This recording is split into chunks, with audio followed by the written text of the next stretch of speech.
নির্বাচনী জোটেই একদিকে বিএনপির ঘরে যেতে চায় এনসিপি, অন্যদিকে জামায়াতের জোটেও যেতে চলছে আলোচনা।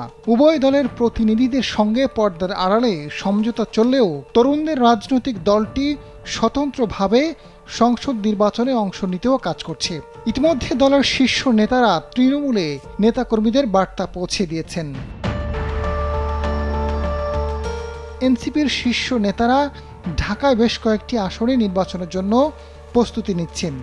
অনেকেই নিজ এলাকায় ভোটের প্রচারে পুরোদমে কাজ করছে। অন্তত ১৭০টি আসনে দলীয় প্রার্থীর খসড়া তালিকা তৈরি করেছে এনসিপি।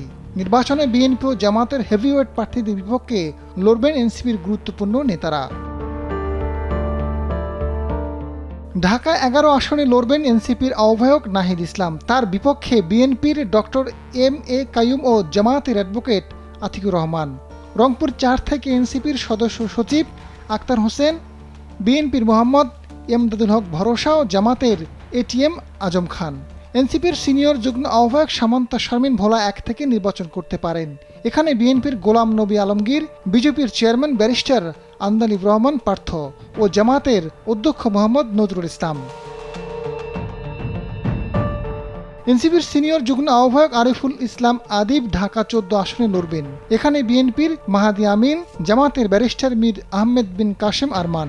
নরসিংদী ২ আসনে এনসিপির যুগ্ম আহ্বায়ক সরোয়ার তুষার সম্ভাব্য প্রার্থী, বিএনপির ডক্টর আব্দুল মঈন খান, জামায়াতের আমজাদ হোসাইন।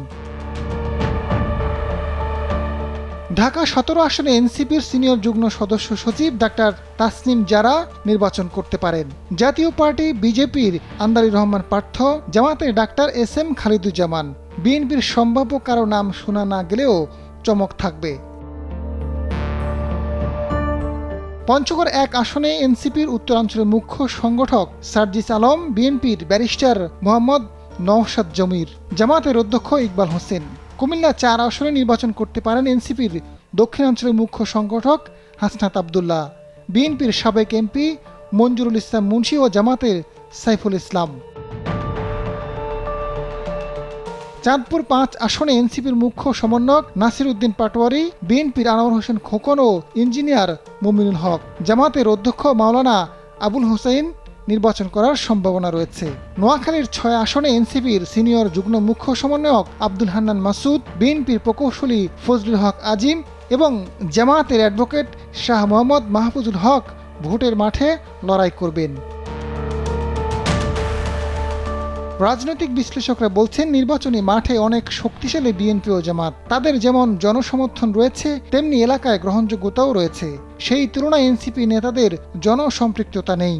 তারা সামাজিক যোগাযোগ মাধ্যমে বেশি জনপ্রিয়। ভোটের মাঠ আর সামাজিক যোগাযোগ মাধ্যমের জনপ্রিয়তার মধ্যে পার্থক্য রয়েছে। ফলে এনসিপির নেতারা একক প্রার্থী হলে পরাজয়ের সম্ভাবনা বেশি। তবে বিএনপি কিংবা জামায়াত জোটে গেলে জয় পেতে পারেন তারা। আজাদ ফারুক, সময়ের আলো।